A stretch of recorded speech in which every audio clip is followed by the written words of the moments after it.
saya putuskan bubarkan PKI.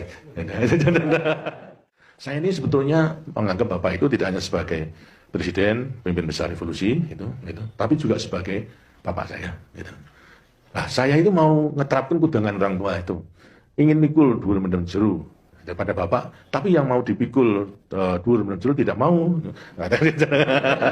Saya tanyakan, tenan mau gue, gitu.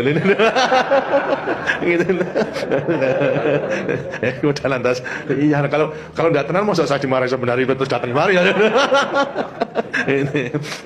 Itulah daripada 2 Oktober sampai pada tanggal 11 Maret itu. Gitu. Akhirnya beliau jelas bahasanya, rupanya bisa gambarkan bahasanya saya tidak mempunyai maksud jahat kepada beliau, kecuali mengamankan. Hanya jalan ditempuh kok berlainan itu. Tapi jelas bahasanya walaupun berlainan, yang jelas pada beliau tidak dan tidak akan merugikan perjuangan. Karena itu terjadi daripada peristiwa 11 Maret. Ada sidang, kemudian ada berita kalau istana dikepung dari tentara yang tidak dikenal, laporannya itu menjadi grogi daripada beliau. Beliau pergi ke Bogor gitu. Sampai Bandrion usul sepatunya dan sebagainya ketinggalan dan sebagainya, pergi ke Bogor.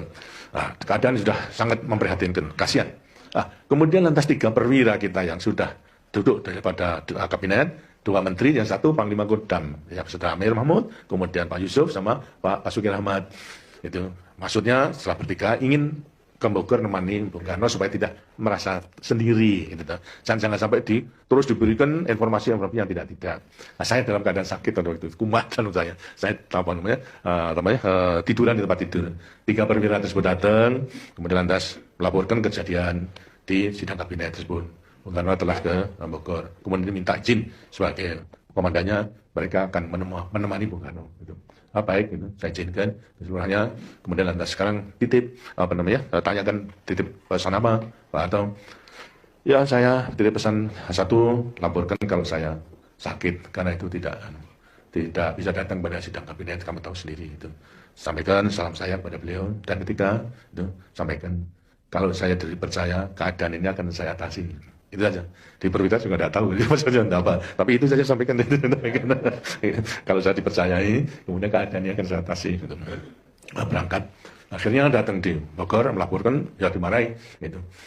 Karena angkatan darat tidak patuh dan sebagainya. Nah, sekarang bagaimana cara mengatasi? Ya, cara mengatasi barangkali dipercayakan kepada Pak Harto. Kemudian lantas kurang percaya apa saya pada Harto. Sudah saya naikkan menjadi dan sebagainya. Itu bahkan kali perlu perintah. Akhirnya lantas beliau mengatakan, ya susun saja perintah. Sabun perintah sama Baperdam, 3 Baperdam, Pak Lemena, Khairul Saleh sama Bandrio. Terus menyusun setelah perintah 11 Maret. Agak lama, akhirnya